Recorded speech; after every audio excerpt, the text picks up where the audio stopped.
રામ રામ, નમસ્કાર મારા વાલા મિત્રો, પ્યારા મિત્રો.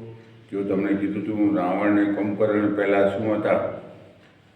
પહેલાં વિષ્ણુ ભગવાનના દૂત હતા જય ને વિજય, અને જય વિજય દૂત હતા. અને ઋષિમુનિ મળવા આવ્યા તો આ જય ને વિજય આપણા ઋષિઓને સત ઋષિઓને મળવા ન દીધા.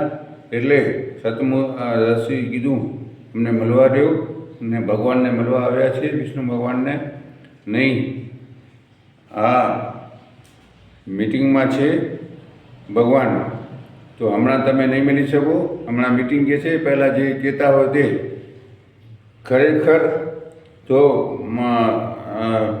સતઋષિ કીધું અમને મળવા દેવું. એ કીધું જય વિજય કીધું અમે નહીં મળવા દઈએ, કેમ કે એ તો એની ફરજ બજાવે અને જે લખેલો હોય તે થાય.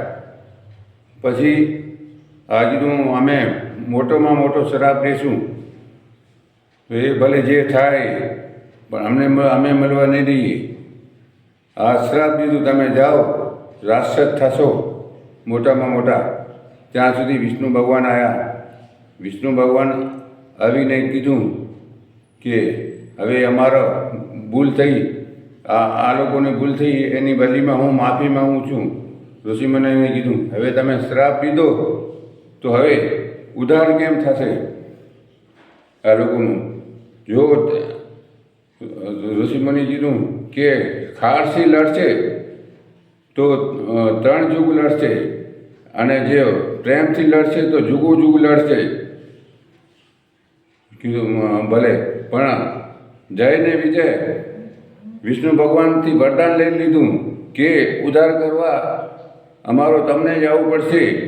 એટલે પહેલાં હરણાકશને હરણા થયા જય ને વિજય. તો એમનું ભગવાન નરસિંહ ભગવાન થઈને ઉદ્ધાર કરવા આવ્યા. તો ઋષિમુનિ કીધું કે હવે અમારી ભૂલ થઈ ગઈ, હવે અમે શું કરીએ? કે તમારી ભૂલ નથી થઈ, તમારી જબાનમાં અમે સરસ્વતી બેસાડી અને અમને મૃત્યુલોકમાં જન્મ લેવું હતું, એટલે તમારી જબાન ફેરવી.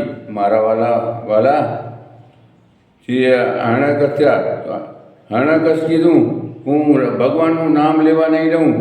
તો ભગવાન કીધું તમારા ઘરમાંથી, તમારા છોકરાથી જ ભગવાનનું નામ લેવા છું. હરણાકશ આવી, હરણાકશને ઉદ્ધાર કર્યો નરસિંહ ભગત થઈને. ખરેખર ધન્યવાદ ભગવાન. મારું નામ દેવચંદ સંગાર. જય હિન્દ, જય ભારત.